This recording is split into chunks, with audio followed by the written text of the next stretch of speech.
हूँ निखिल और आज का हमारा टॉपिक है इज इस्लाम साइंटिफिक। इससे पहले कि हम इस्लाम धर्म की वैज्ञानिकता पे बात करें, आइए ये समझने की कोशिश करते हैं कि धर्म क्या है। गीता में भगवान श्री कृष्ण ने कहा था कि गौर से समझो कि तुम्हें क्या चाहिए और उसकी प्राप्ति में पूरा ज्ञान लगा दो, यही धर्म है। और भी बहुत सी जगह धर्म का जिक्र करते हुए ये कहा गया है कि उचित कर्म ही धर्म है। लेकिन ये दोनों ही परिभाषा आस्था को साथ लेकर बताए गए हैं। जबकि अगर हम धर्म की प्रैक्टिकल परिभाषा को जानने की कोशिश करें तो धर्म एक खास परंपरा को मानने वाले लोगों का समूह होता है जो एक खास लाइफ स्टाइल को फॉलो करते हैं। यानी अगर किसी जगह पे 100 लोग मंदिर में पूजा कर रहे हैं तो वो सनातनी हो गए, और वही लोग अगर मस्जिद की तरफ जाएंगे तो वो मुस्लिम। हिंदू हो या मुसलमान, आपने अलग अलग धर्म को मानने वाले लोगों को अलग अलग तरीके से पूजा करते हुए देखा होगा। पूजा करने के ये अलग अलग तरीके 100% डिपेंड करते हैं आपके धर्म की उत्पत्ति के स्थान पर। जैसे सनातन धर्म को मानने वाले लोग अपने देवी देवताओं को फूल, चंदन, तुलसी और 56 भोग लगाकर पूजा करते हैं। और ऐसा इसलिए क्योंकि जहाँ पे सनातन धर्म का उदय हुआ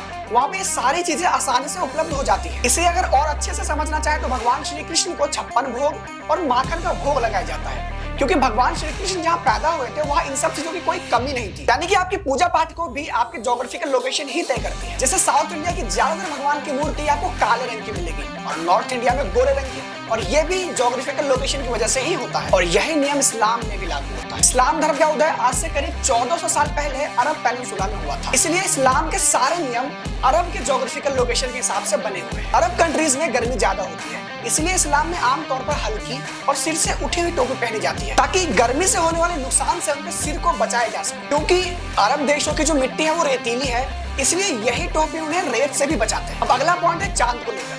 एक तो अरब में बारिश नहीं, ऊपर से भर भर के रेत जो कि जल्दी गर्म भी हो जाती है, और इसी गर्मी में 4 चांद लगाने आ जाते हैं सूरज दादा। यानी इस्लाम का उदय जहाँ पे हुआ वहाँ पे दिन के समय खून जला देने वाली गर्मी पड़ती है और रात के समय उन्हें ठंडक मिलती है। यानी कि सूरज उन्हें जला रहा है और चांद उन्हें बचा रहा है, इसलिए इस्लाम में जो है चांद को ज्यादा महत्व दिया जाता है। अब अगला पॉइंट है मीट खाने के लेकर। इस्लाम के कई जानकार ये कहते हैं कि इस्लाम में मीट खाने से बेशक रोका नहीं गया है, लेकिन ये खाना कंपलसरी भी नहीं है। यानी अगर इस्लाम को मानने वाला कोई बंदा शाकाहारी हो जाए तो काफिर नहीं कहलाएगा। लेकिन इसके बावजूद लगभग सभी मुसलमान मीट खाते हैं, क्योंकि अरब कंट्रीज में आपको भारत की तरफ फल, फूल, सब्जियां देखने को नहीं मिलेंगी। ऐसे में उनके पास सिर्फ एक ही ऑप्शन बचता है, वो है जानवर। तो जिंदा रहने के लिए कुछ तो खाना पड़ेगा। ठीक इसी तरह वहाँ ज्यादा रेत और गर्मी के चलते पेड़ पौधे तो है नहीं, इसीलिए उन लोगों को लाश को जलाने के मुकाबले लाश को दफनाना ज्यादा आसान पड़ता है। जबकि सनातन धर्म में लाश को जलाने से पहले उसके ऊपर घी का लेप लगाया जाता है ताकि लाश आसानी से जल जाए, क्योंकि यहाँ पे दूध, घी, मक्खन सब आसानी से मिल जाता है। यानी कि आपका कूपन कोड तो बिल्कुल सही है, लेकिन आप इसे अप्लाई गलत जगह कर रहे हैं, इसीलिए वो रिडीम होने के बजाय 404 एरर लिख के आ रहा है। इसका मतलब ये हुआ कि फिलहाल आप रह तो इंडिया में रहे हैं, लेकिन नियम अरब वाले लगा रहे हैं, जिसकी वजह से लोग आपको अवैज्ञानिक कहते हैं। इसे ठीक करने के 2 ही रास्ते बचे हैं। पहला, हिंदुस्तान छोड़ दीजिए,